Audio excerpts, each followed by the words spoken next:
If you can tell by all the color palette in these posters, that's right. We're going through chick flicks, but I figured I'd give you some that you could also watch with your boyfriend that you probably will actually like. Let's get into it. It's a classic. It's an all-timer. It's Shakespeare. It's 10 Things I Hate About You.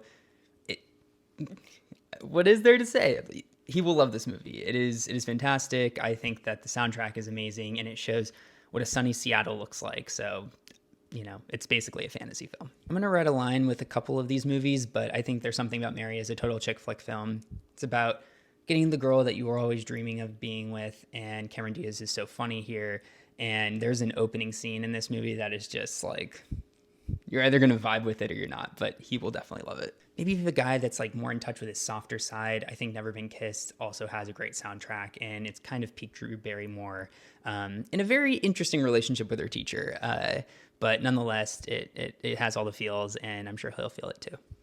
Girl Next Door. Honestly, like, this might seem like a little bit of boy fantasy, but I think there's a lot in here about romance, about, I don't know. I think this is technically a chick flick film, and I think it will ride the line perfectly. And Alicia Cuthbert is very hot in this, so it'll definitely keep him engaged. I love when anybody's making like broad assertions about what does it mean to be in a relationship, and Hitch does that really great. It's fun, it's quirky, it's witty, and yeah, it's great.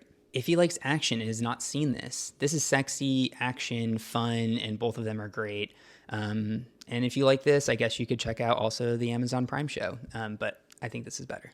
This has a bit of a thriller bend, but it also has just like girls doing girl things. But I think the mysteries and the Russian doll of it will definitely keep them engaged. It's funny, dark humor, perfect for, a night in for date night. This film is just wild and what every, disgruntled teenage girl would say is their life. And Heather's is just irreverent, dark, and definitely made in a space before the world that we're currently living in. I think you'll love it. Again, if you need more action, Charlie's Angels, the first one, there's some insane filmmaking in this, like really cool slow-mo. It's like, I don't know, for some reason I think that like John Woo like did, or his like stunt team like choreographed this, and they're awesome in this. Great soundtrack from Chemical Brothers. It's just great. And if you want to test if you have a real one, then you go with Moulin Rouge. Boz being as Bozzy as he can be. And yeah, it's just great. The soundtrack's amazing. And let me know what other movies you think I left out and follow for more.